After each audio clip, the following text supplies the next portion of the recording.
We recently got our first glimpse at a Series 14 monster in the form of the infamous slug creature. And you can hear all about that in my Swansea Bay campus filming updates. But this isn't the first time a Doctor Who monster has leaked via set photos. Obviously, in an ideal world, we would first see monsters in the episodes themselves, or in trailers or promotional material nearer the time of the actual broadcast of a particular episode. But in reality, that they do filming in public places where people are going to be able to see what's going on, or going to go and have a nosy, go and have a look. And so with that in mind, here are 5 monsters from Doctor Who's most recent seasons that were first spotted on set.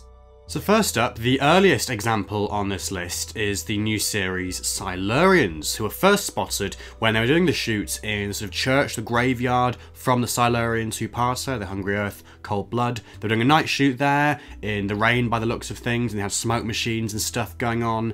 And there are a couple of photos that came out of that shoot, no idea how they got out, or who took them or whatever, but a couple of photos kind of showing the silhouette of the new Silurian design. And then one photo as well, kind of quite blurred, quite grainy, whatever, but showing the actual mask of that new design. The interesting thing about this one is that obviously at the time we wouldn't have known that this was a Silurian because we didn't know the Silurians were coming back. I'm fairly sure. I mean, this story was shot in late 2009. Maybe there were murmurings, maybe there were whispers, but certainly for me as a kid at like 9 years old at the time, I didn't even know what a Silurian was. So yeah, I think probably at the time a lot of people thought this was like a new creature, but perhaps there were murmurings, like I say, perhaps even based on these images, on the kind of silhouettes and stuff. You can sort of make out that even though it is a very different design, for better or for worse, from the classic series Silurians, there is that kind of like 3 spike kind of motif on the mask, on the headpiece, which is similar to kind of like the way the Silurians looked in the classic series, with kind of 3 protrusions on their head. So, I guess there's that maybe, but yeah, ultimately it kind of looks more like a Sycorax or something, and I do remember that actually when we got our first official glimpse of the new design in the Down the Rabbit Hole trailer for Series 5, much closer to transmission. The last thing we see in that trailer is the Silurian mask kind of crashing out of the earth, which is obviously a very subtle allusion to the fact that the Silurians live underground and what have you, so very nicely done there, very clever. But yeah, I do remember at the time that trailer came out, there were kind of screenshots of that final shot of the Silurian mask going around, and people were saying like, is this like a redesigned Sycorax or something? Are the Sycorax back in Series 5? There was much more of that, from what I remember, than any murmurings about the Silurians. I suppose we must have realised at some point that the Silurians were coming back, much closer to transmission. I would imagine that they revealed that. I can't quite remember the specifics there. But certainly with this, yeah, very sort of sneaky photos of this new Silurian design. I can imagine that they definitely didn't want this to leak, until that trailer, the Down the Rabbit Hole trailer, at the very earliest. So the fact that we got that little first glimpse at it here, I can imagine at the time must have got the production crew quite annoyed potentially, but at the same time, we don't see a lot of the design here. It is quite subtle in the silhouettes and stuff in the dark, and it's a night shoot as well, so there was still some mystery retained there. But yeah, that is the first time we saw the new series Silurians. At the number 2 spot, we have the Teller from the Series 8 episode Time Heist. And oh boy, is this an infamous one. I remember this very well. I think it was the spring of 2014, because, fun fact as well, Time Heist was filmed alongside Listen in the second production block prior to the filming of Robot of Sherwood. That episode, even though it came third in the series, was filmed after Time Heist and Listen. And I know because I was there. But yeah, one day they were filming, I think, in Butte Park down in Cardiff. They were filming various scenes actually, so they were filming some bits and pieces from Listen too as part of the same day's shooting. They were doing the stuff of the 12th Doctor, like with his binoculars from the opening montage of Listen, and then right at the end as well with the TARDIS, where there's that brief moment in the closing montage where the Doctor and Clara kind of drop off Orson Pink, sorry. Yeah, they kind of drop him off in like this kind of lush green area like Parkland or whatever, and that was all filmed at the same location as this scene from the end of Time Heist. So yes, this is the Teller. Even though the Teller is naked, this is the Teller. You might be wondering why it's naked if you haven't watched the episode in a while, and basically, yeah, it's that kind of closing scene, or one of the closing scenes from that story, where the Doctor and Clara, having rescued the Teller from the bank of Carabraxos along with its mating partner, or whatever that's all about, they dropped the two of them off on this planet, this unnamed planet somewhere, and that was shot in Butte Park, like I say,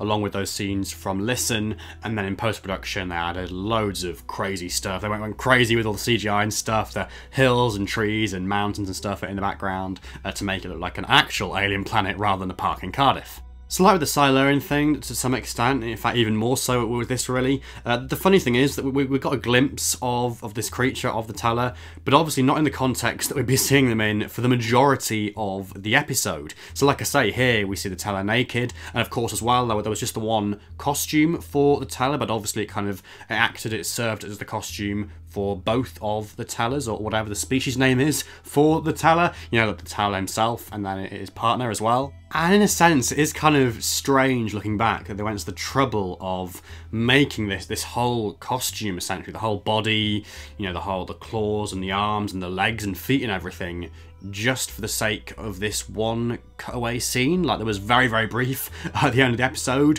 where I think you only see it from behind, if memory serves, kind of like walking off into the distance with their partner. So yeah, curious that they went to the trouble of making this whole costume. Not that I'm complaining, I think it's a great costume, for what it is. And we rarely see this in Doctor Who, frankly, where we've got like a monster who is naked, like the Slitheen, the Absorbaloff springs to mind as well. But most other Doctor Who monsters, they have like a prosthetic head, maybe some prosthetic hands, or maybe they have gloves or something or whatever. But then the whole of the rest of the body, like with the Ood, for example, is just like a sort of boiler suit or something, like with the Hath, with the Tritivores, so many Doctor Who monsters, the Silurians as well, to some extent. There was a bit more of that in the classic series, and I think they have kind of shied away from doing it so much in New Who in recent years, so it would be great to see more of that going forward. But certainly in terms of the Teller, yeah, a very impressive costume, and it was great to kind of get this early glimpse of it. And it worked, I suppose it worked nicely as well, that we weren't actually seeing the Teller as it would actually appear in the episode. We were kind of seeing a different side of the Teller, so they were still able to kind of retain some mystery there. But at the same time, it does kind of promise something we don't actually see much of in the episode. It's like a very brief moment at the end of Time Heist, so it's kind of misleading in that sense. But hey, they were filming in a public park, what can you do, frankly? It was going to get spotted. A shame on the one hand that it was spotted, I suppose, but also as well, it kind of kept us going, in those long months between seasons, and it kind of gave us something to talk about, even if the actual creature in question wouldn't feature that heavily in this particular form in the episode itself. At number 3, we have the monster from the very next story, the Caretaker, so namely the Skovox Blitzer. Now, there's just one photo of the Skovox Blitzer that I remember seeing going round at the time. So like I say, this was kind of early 2014 when they were filming Series 8.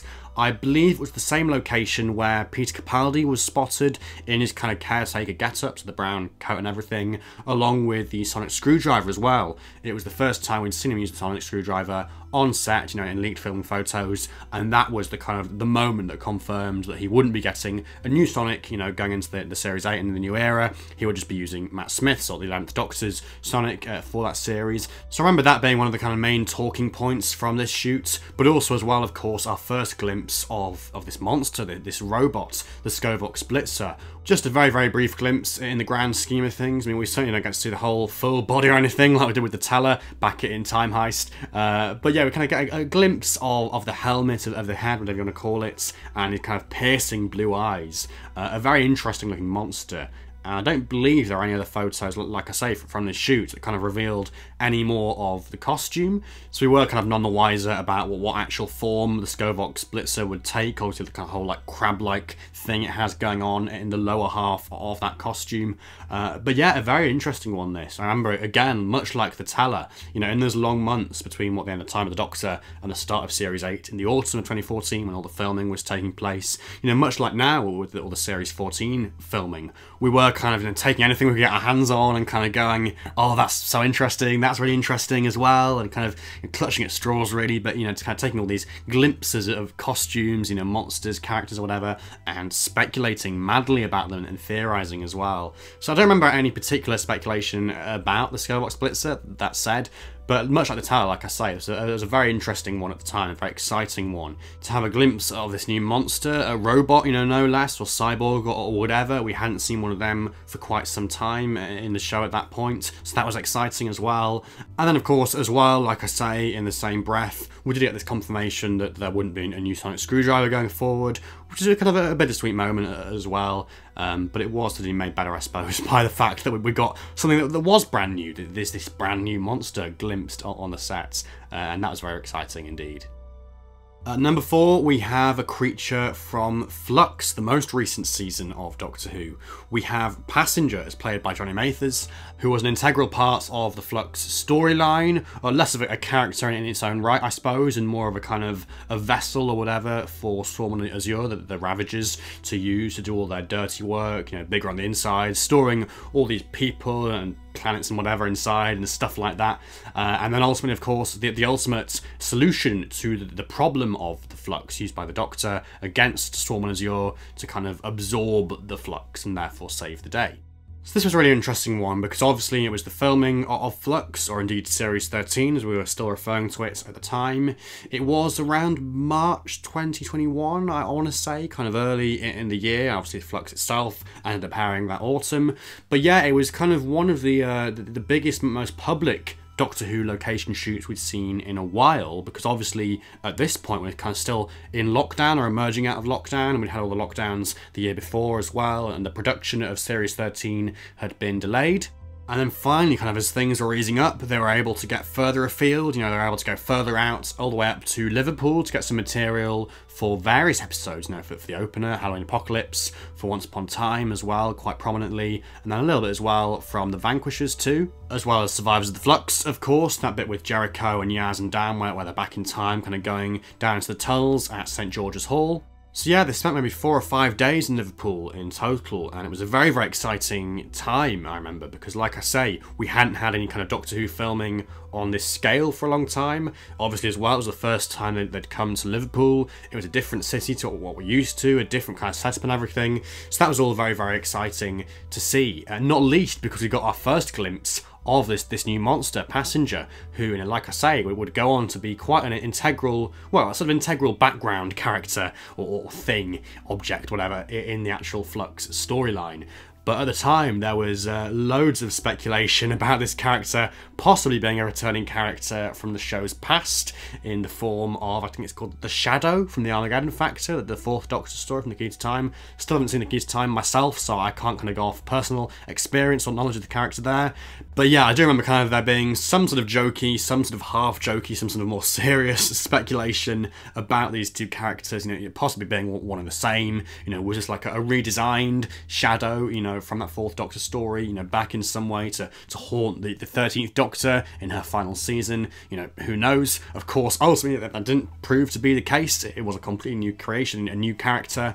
But hey, you know, the speculation was fun while it lasted, and like I say, it was a really exciting time overall. I mean, this particular shoot took place at the Liverpool Metropolitan Cathedral, or Paddy's Wigwam as it's known, with John Bishop as Dan and Nadia Albina as Diane as well. And there's lots of speculation about them too, because we knew by this point that John Bishop, you know, that Dan was going to be the companion going forward, the new companion. But we didn't know anything really about Diane's character or what was going on there, and all this stuff going on, those two walking around the place with their coffee cups and stuff, and then obviously that ended up being part of that kind of dreamy sequence in Once Upon a Time. But yeah, lots and lots of interesting stuff that came out of this shoot, and this was probably the kind of the most interesting thing, aside from that little bit down by the docks with Jodie Whittaker herself and the TARDIS and stuff. Yeah, lots to speculate about with this one. You know, ultimately it didn't prove to be what people thought it might be, but like I say, while it lasted, the speculation was very, very fun indeed.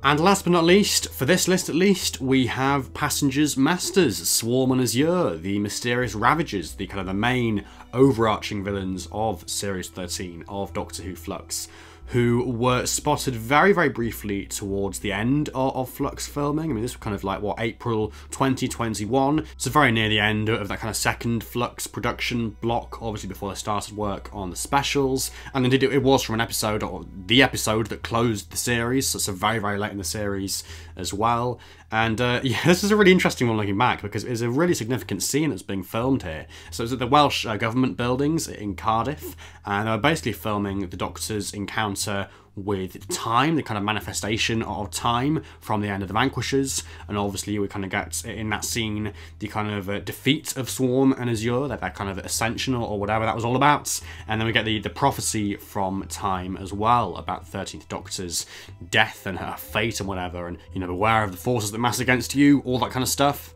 And there are a couple of interesting things that came out of this shoot at the time in terms of speculation and stuff. I mean, the way it was shot as well, you know, because obviously this is a public location, so I guess I kind of knew that people might be able to see stuff from windows or whatever if they were high up enough. But the way it was shot made sure that you couldn't actually see the front of these characters, the front of these aliens, so we only saw Storm and Azure from the back. And of course at the time, you know, we didn't quite know how significant these characters were going to be. I mean, we could have just been forgiven for thinking they were like, you know, a monster of the week for that particular episode, or even like side characters. Like I remember kind of seeing this scene and thinking, oh, maybe they're like they're there to help the Doctor, haha, or maybe they're like kind of benevolent aliens, or like, I don't know, like tourists maybe, like on an alien planet, and the Doctor's kind of asking them for help or directions or something. I don't know. That's kind of what I thought at the time. But yeah, all we knew basically was that there were two aliens there, you know, two actors. One of them a bit taller than the other, and one of them with kind of like a purple head, and one of them with a blue head. That's literally all we knew about them. You know, black outfits as well, so sparkly and stuff. And obviously, you know, looking back, it's very different. You know, it's quite clear to see what's going on here. But at the time, we were completely clueless, frankly. And yeah, had very, very little to go on. And as well, it was really interesting because there was a guy there in like a red jacket or something as well. And people kind of saying like, who's that actor? Who is it? Can we identify him? And basically, he appears to be like a stand-in for whoever was playing time at that particular point in the scene. So no idea who he actually was in his own right. He was just there like as a stand-in, you know, for Jodie Whittaker when she was playing time, and for Sam Spruill when he was playing time as Swarm as well. So yeah, lots of interesting stuff here, like out of context, that of course made absolutely no sense to us at the time. But looking back, obviously, it's a very, very significant scene, and yeah, it's just very, very strange to think after all of those months of keeping Storm and Azure, you know, in the studio, inside, in a controlled environment, we did actually get this tiny glimpse of them, you know, towards the end of the Flux filming, and if it hadn't been for this, we wouldn't have seen them at all, like, until actual September or October of that year. So yeah, it is mad to think that we actually saw Storm and Azure, and obviously, without knowing it, of course, all these months early, and just didn't realise at all what role they'd be playing in the season or in the Doctor's life or just in anything. So there we have it. 5 times Doctor Who monsters got leaked. Of course, these aren't the only examples, there are countless other ones from other seasons, other episodes, and of course, no doubt stretching further back as well. So do let me know if you'd like to see a sequel video to this one, covering more Doctor Who monsters that got leaked, and of course, let me know of any other monsters that I didn't mention in this video or whatever, down in the comments below, and hey, maybe they'll get covered next time. Do you remember seeing any of these monsters when they originally got leaked? And if so, what are your memories, your initial kind of speculation, your initial thoughts on them? What were you thinking at the time? Whatever the case, be sure to let me know down in the comments. Be sure to leave a like on this video as well, and please do subscribe to the channel if you haven't already for more stuff like this in the future. But otherwise, until the next one, thank you so much for watching, and goodbye for now.